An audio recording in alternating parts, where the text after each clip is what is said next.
ક્યારે વિચાર્યું છે કે હજારો વર્ષ જૂની વૈદિક પરંપરાઓ આજના આધુનિક જીવનમાં કેવી રીતે જીવંત રહી શકે? તો ચાલો આજે આપણે શ્રી સદાશિવ આશ્રમની દુનિયામાં એક સફર કરીએ અને ત્યાં જે આધ્યાત્મિક પદ્ધતિઓ અપનાવવામાં આવે છે એની પાછળનું વિજ્ઞાન અને એની ઊંડી દ્રષ્ટિને સમજવાનો પ્રયત્ન કરીએ. આપણી આ સફરની શરૂઆત જ એક બહુ જ શક્તિશાળી સંકલ્પથી કરીએ: સદા અને સર્વત્ર સૌનું કલ્યાણ થાઓ. જુઓ, આ ખાલી શબ્દો નથી, આ તો શ્રી સદાશિવ આશ્રમના અસ્તિત્વનો પાયો છે. એક એવી વિચારધારા જે ફક્ત પોતાની મુક્તિ નહીં પણ આખી દુનિયાના ભલા માટે કામ કરવાની વાત કરે છે. આ આશ્રમ જે પરમ પૂજ્ય સ્વામી શ્રી સદાશિવજીએ સ્થાપ્યો છે એનું મિશન ખરેખર બહુ મોટું છે. એમનો હેતુ છે ભારતને 3 લેવલ પર મજબૂત બનાવવાનો. પહેલું છે આદિભૌતિક, એટલે કે આપણી ભૌતિક સમૃદ્ધિ. બીજું છે આદિદૈવિક, મતલબ કે કુદરતી શક્તિઓ સાથે તાલમેલ. અને ત્રીજું આધ્યાત્મિક, એટલે કે આપણું આંતરિક જ્ઞાન. એમની દૃષ્ટિ એવી છે કે આ ત્રણેય શક્તિઓથી ભારત આખી દુનિયાનું નેતૃત્વ કરે. પણ સવાલ તો એ થાય ને કે આટલી મોટી વાતને હકીકતમાં કેવી રીતે બદલી શકાય? શું આ ખાલી એક આદર્શવાદી વાત છે કે પછી એને સાકાર કરવા માટે એમની પાસે કોઈ ચોક્કસ પદ્ધતિ પણ છે? ચાલો આપણે એમની આખી કાર્યપ્રણાલીને થોડી નજીકથી જોઈએ. તો ચાલો આ મિશનના એકદમ હૃદયમાં પ્રવેશ કરીએ, એ જગ્યાએ જ્યાંથી આ બધી આધ્યાત્મિક ઊર્જાનો સ્ત્રોત ફૂટે છે અને જ્યાં બધી સાધનાઓ કેન્દ્રિત થાય છે. આપણી આ યાત્રા આપણને લઈ જાય છે અમદાવાદના મોટેરા વિસ્તારમાં. અહીં આવેલો છે શ્રી સદાશિવ આશ્રમ.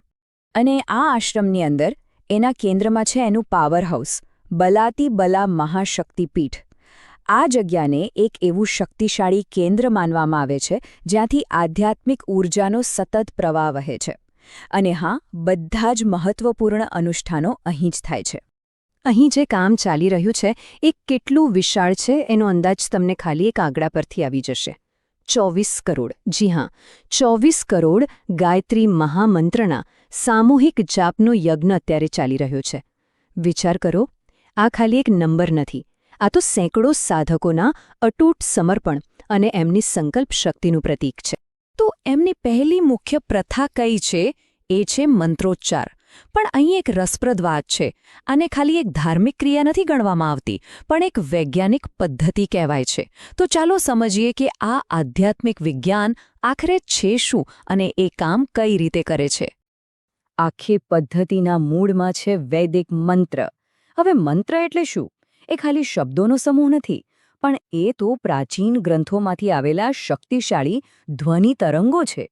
એવી માન્યતા છે કે જ્યારે આ ધ્વનિઓનું એકદમ યોગ્ય રીતે ઉચ્ચારણ થાય ત્યારે એ વ્યક્તિની ચેતનાના ઊંડાણમાં જઈને પરિવર્તન લાવી શકે છે. તો દર રવિવારે આખી પ્રોસેસ કઈ રીતે થાય છે?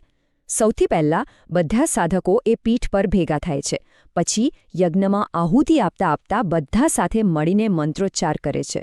આ જે સામૂહિક ઊર્જા બને ને એ વ્યક્તિગત સાધનાને અનેક ગણી વધારી દે છે. અને આ બધું એક ખાસ માર્ગદર્શન હેઠળ થાય છે, જેને એ લોકો વૈજ્ઞાનિક પદ્ધતિ કહે છે, જેમાં ધ્વનિ, લય અને સંકલ્પનાના સિદ્ધાંતોનો ઉપયોગ થતો હોય એવું લાગે છે.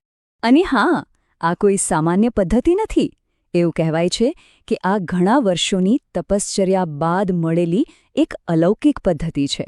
એવું પણ માનવામાં આવે છે કે આ જ્ઞાન પ્રજ્ઞામંડળ પાસેથી આવ્યું છે, એટલે કે સિદ્ધ જ્ઞાનીઓના એક સમૂહ પાસેથી. એટલે જ આ પદ્ધતિને અત્યંત દુર્લભ અને અમૂલ્ય ગણવામાં આવે છે. તો મંત્રોચ્ચારના આ ધ્વનિ વિજ્ઞાન પછી ચાલો હવે એમની બીજી મુખ્ય પ્રથા પર જઈએ. આ પ્રથા દ્રશ્યો અને ભૂમિતિ પર આધારિત છે, એટલે કે શ્રીયંત્ર પર. હવે આ અનુષ્ઠાનોને સમજવા માટે પહેલાં શ્રીવિદ્યા શું છે એ જાણવું જરૂરી છે. શ્રીવિદ્યા એક પ્રાચીન આધ્યાત્મિક રસ્તો છે જે દૈવી ઊર્જા પર ફોકસ કરે છે. અને આ ઊર્જાની ઉપાસના માટે જ શ્રીયંત્ર નામના એક પવિત્ર ભૌમિતિક ચિત્રનો ઉપયોગ થાય છે. અહીં જુઓ, એક અમૂર્ત આધ્યાત્મિક વિચારને કેવી રીતે ભૌતિક સ્વરૂપ આપવામાં આવ્યું છે એનું કેટલું સરસ ઉદાહરણ છે. મહાશક્તિપીઠની અંદર જ એક યજ્ઞકુંડ બનાવવામાં આવ્યો છે અને એનો આકાર બરાબર શ્રીયંત્ર જેવો જ છે. આનાથી થાય શું કે દ્રશ્ય સાધના અને યજ્ઞની ઊર્જા બંને એક થઈ જાય છે. અને આ યજ્ઞકુંડની અગ્નિ છે ને એ ક્યારેય શાંત નથી થતી. અહીં ત્રિકાળ સંધ્યાની પરંપરાનું પાલન થાય છે, એટલે કે દિવસમાં 3 વાર સવારે, બપોરે અને સાંજે નિયમિતપણે શ્રી વિદ્યા મંત્રની આહુતિઓ આપવામાં આવે છે. આ એક સતત ચાલતી પ્રક્રિયા છે, જે સાધનામાં શિસ્ત અને સાતત્ય કેટલું જરૂરી છે એ બતાવે છે. ઠીક છે, પણ આ બધી જ જટિલ પ્રથાઓ અને ઊંડા અનુષ્ઠાનો એક સામાન્ય સાધક માટે કઈ રીતે શક્ય બને? બસ અહીં જ એક આધ્યાત્મિક માર્ગદર્શકની ભૂમિકા સૌથી મહત્વની બની જાય છે. એ જ તો જ્ઞાન અને સાધક વચ્ચેના પુલનું કામ કરે છે. તો માર્ગદર્શક તરીકે શ્રી સદાશિવજીની ભૂમિકા શું છે? પહેલું તો એ શ્રી વિદ્યાના બહુ મોટા જ્ઞાતા છે.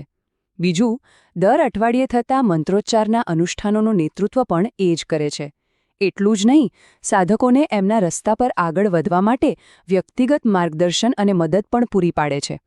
અને આ બધું એ એક પવિત્ર આદેશના ભાગરૂપે કરી રહ્યા છે, જે એમને સિદ્ધ જ્ઞાનીઓ પાસેથી મળ્યો હોવાનું માનવામાં આવે છે. અને આ જ તો સૌથી મહત્વની વાત છે. આ માર્ગદર્શન જ એ સેતુ છે જે હજારો વર્ષ જૂના શાશ્વત જ્ઞાનને આજના સાધકની વ્યક્તિગત યાત્રા સાથે જોડે છે. નહીતર શું થાય? આ બધું જ જ્ઞાન ખાલી પુસ્તકોમાં જ રહી જાય, પણ સાચું માર્ગદર્શન જ એને જીવંત અનુભવમાં બદલે છે. તો આ બધું જાણ્યા પછી અંતે એક સવાલ મનમાં ચોક્કસ આવે. આજનું જે ટેકનોલોજી અને વિજ્ઞાનનું યુગ છે, એમાં શું આવા પ્રાચીન આધ્યાત્મિક વિજ્ઞાન માટે કોઈ જગ્યા છે? શું આવી પદ્ધતિઓ આપણા આધુનિક જીવનની સમસ્યાઓનો કોઈ ઉકેલ લાવી શકે છે? કદાચ. આનો જવાબ તો દરેક વ્યક્તિએ પોતાની અંદર જ શોધવાનો છે.